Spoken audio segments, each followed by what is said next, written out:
Sister Nicholas, I present This you with is a rare public 1986 glimpse of an essentially Chairperson of the Year private Award. woman, Sister Nicholas, receiving an inscribed tray last weekend as the Clare person of 1986. Ironically, many of those who've been given a future, a new lease of life, are those who've never seen her face or heard her voice, and yet they know her better than perhaps their own parents. For some of those afflicted with deafness also carry the burden of being born or later becoming blind, either through disease or congenital disorder. Through her hands and the hands she has trained during the last 50 years, the blind can see a world that would otherwise be in total darkness and hear about its happenings in a life devoid of all sound. These people carry not just the white stick of the blind, but the red bands indicating deafness also. Born in Ennis in 1916, Sister Nicholas has devoted her life to caring for the afflicted, but it was a dedication that evolved as if predestined. It really is an extraordinary way, the way I became involved. When I was 14 years of age, I made up my mind that I would be a nun. I never thought of the work I was going to do, and indeed the congregation which I was going to enter. My mother sent me to a boarding school in Dublin in the hope that, being away from home, I would be in a better position to make up my mind. Eventually, when I sat for leaving certificate, I decided I would be a nun. And I entered the Dominican convent at Cabra. And in Cabra, there is a famous school for the deaf. And I was sent over there to observe. And that's really how I became involved in the work for the deaf. I was fascinated right from the start. What were the attitudes then to the deaf? Deafness is still a misunderstood handicap. But when I went to the school at Cabra, internationally that school was famous for the educational level which it had attained for deaf people. But at that time, the nuns were getting £15 a year to feed, clothe and teach a child, because there was no special education department in Ireland at the time. So the place, they were very, very poor, but the nuns were marvellous. They were very gifted people, very practical at the same time. And they were involved in what was virtually a hidden apostolate. Nobody in Ireland thought of the deaf. I hadn't met very many deaf people before I became a teacher, and a whole new world was opened up to me when I went there.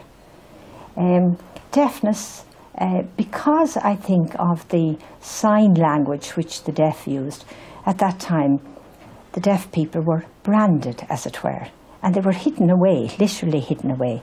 Now one can't blame the public altogether, because if you meet a parent with a deaf child and you communicate with the child and you get no response, the child is embarrassed, the parents are embarrassed, and you tend then to avoid that experience, both for yourself and for the parents. So the attitudes were quite different. There was no organisation at that time, which was I went there in 1934, there was no organisation helping the public to understand the problems of the deaf. That did not take place until the mid-60s, and then the National Association for the Deaf was set up. But in real terms, have attitudes changed? Yes, oh certainly they have. In the 30s, very few parents would learn sign language. It's not that easy. It has become easier because of the effect of seeing sign language on television. It has become more popular, let me say, and I think the stigma is less because you see more of sign language around the place at the present time. Also, when it came to vocational training, in Ireland when I started, the men were shoemakers, the girls were maids in hospitals or convents, they were dressmakers. And you can imagine the situation where there was somebody with a very, very high IQ who was well educated and was condemned to sweeping floors in a hospital. Now that has changed considerably because third level education has been made available to them, and you find deaf people, totally deaf people, who can lip read fairly well. They don't lip read every word, but fairly well. You find them in places like the ESB, Sugar Company, Aer Lingus and so on. And so I would say yes, attitudes have changed. There's more work to be done, but certainly there is a change. Perhaps one of the saddest sights to the unprepared is that of children not only deprived of sight and sound, but also suffering from mental abnormality. But at the Dominican schools for the deaf, there's hope and help from Sister Nicholas and her colleagues. She's 11, isn't she? I think they haven't taught in Ireland, they haven't taught much about deaf-blind people at all. Happily, they're few in number. But we do have children who, owing to rubella, are born deaf-blind and maybe mentally handicapped. The adult deaf-blind, many of the people that I see and many of the people that we have here in St. Joseph's are people who were born totally deaf with vision, were educated in sign language as sighted deaf people, and then in adolescence began to lose their sight, and now they are blind. And I don't think the people are really aware of them. And that's what I would like to do in my retirement, to help the public really to become aware of them.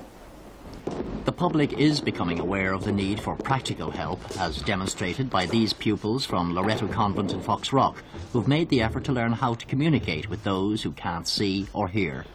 Each week, they and students from another nearby school visit St. Joseph's to discuss anything from current affairs and politics to literature and clothing fashions, topics which, in years past, might have been unknown to people without two of the human senses. I wondered, despite her religious vocation and her 50 years of experience, did Sister Nicholas ever have feelings of the great inequity between those of us with sight and hearing and those without? Yes, very often. For instance, when you are working with a child who has 5 handicaps, and perhaps there are problems in the home as well, you think there is great inequity. It's a mystery. Does it make you question your faith? Yes, at times, but I know that God loves us, and I know it is a mystery, and we will understand it eventually.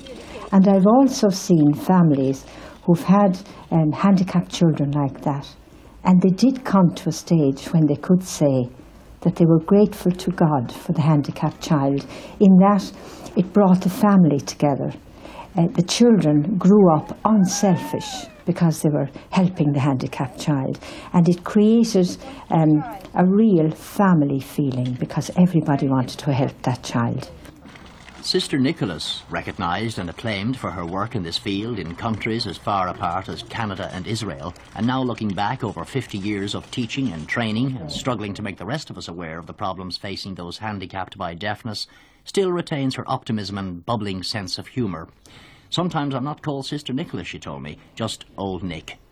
She speaks now of retirement, but because she has instilled that same optimism in generations of teachers and pupils, nobody really believes her. Is there something you'd like to say finally to people who are hard of hearing, who might be watching this programme right now?